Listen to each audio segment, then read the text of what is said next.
এবং মানুষের মধ্যে যে ধারণাটা ইতিপূর্বে ছিল ওই যে আমাদের পুলিশ বাহিনী হয়তো নিষ্ক্রিয় হয়ে গিয়েছে, কিন্তু আমি দেখছি 5ই আগস্টের পরবর্তী সময়ে আমাদের পুলিশ বাহিনী তার যে মোরাল বেস, মোরাল কারেজ সেটা ফিরে পেয়েছে খুব শীঘ্রই, মানে খুব তড়িৎ গতিতে।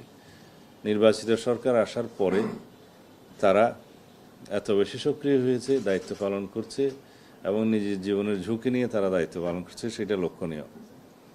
তাদের এই কৃতিত্বের জন্য আমরা তাদেরকে সম্মান করা উচিত এবং আমি উৎসাহ প্রদান করছি যাতে বাকি সবাই অনুপ্রাণিত হয়, দেশের আইন শৃঙ্খলা পরিস্থিতি যেন আরও উন্নত হয় এবং জনপ্রত্যাশা অনুযায়ী যাতে আমরা আইন শৃঙ্খলা রক্ষাকারী বাহিনীকে গঠন করতে পারি, তারা দায়িত্ব পালন করে। এই প্রচেষ্টা আমাদের অব্যাহত থাকবে। ধন্যবাদ।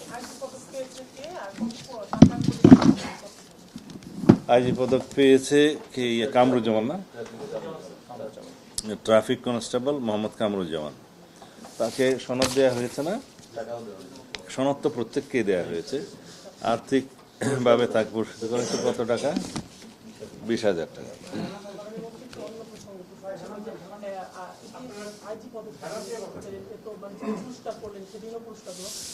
ছিনতাইয়ের ঘটনা মোহাম্মদপুরে দিনে দুপুরে ঘটলো, উনি তো ওনার সাহসিকতার জন্য পুরস্কার পেলেন। এই ঘটনার ফলে সমাজে কি মেসেজ যায় যে এখনো ছিনতাই ঘটনা হচ্ছে এবং দিনে দুপুরে গিয়ে একটা মোবাইলের দোকানে হচ্ছে, এবং এই ছিনতাইয়ের ঘটনা আপনার নিশ্চয়ই মাননীয় মন্ত্রী এই তথ্য আছে যে ঢাকা শহরে আরো হচ্ছে, এটা একটু বাড়ছে, এটা কি কারণ? আইন শৃঙ্খলা নিয়ে মানুষের মধ্যে শঙ্কা আছে, স্বরাষ্ট্রমন্ত্রী কি বলবেন? নাম্বার 1। নাম্বার 2, এক নাম্বার বলি আগে, একটু সে একসাথে করে ফেলি মাননীয় মন্ত্রী। এতটা স্মরণ শক্তি নাই, আগে এক নাম্বার বলি, আগে বলি। ওইটা আলাদা করে বললে ভালো হবে না, পরে কর। ইতিপূর্বে মোহাম্মদপুরে আর একটা ছিনতাইয়ের ঘটনা হয়েছিল, ওইখানেও এক ভদ্র মহিলার ব্যাগ ছিনিয়ে নেওয়া হয়েছিল। সেটা 4 কি 5 ঘন্টার ভিতরে তার মালামাল সহ উদ্ধার করা হয়েছিল, আসামিকে গ্রেফতার করা হয়েছে। সেই ঘটনা আমরা এখানে আনি নাই।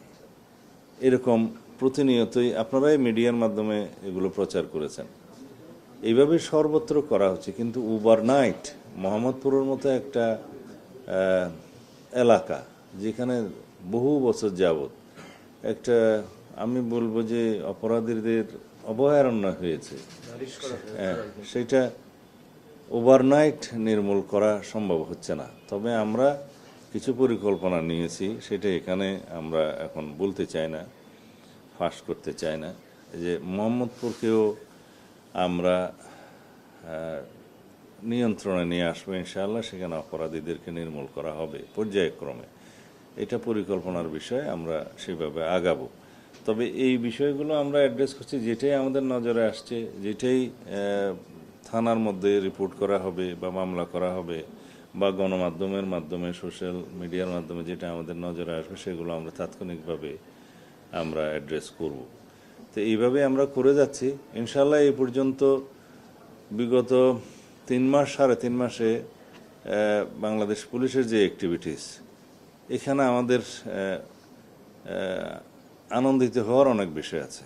আমাদের পুলিশ সদস্যদের উৎসাহিত করার জন্য, অনুপ্রাণিত করার জন্য আমরা এই কাজগুলো করছি, তারা তাদের দায়িত্ব যাতে সঠিকভাবে পালন করে।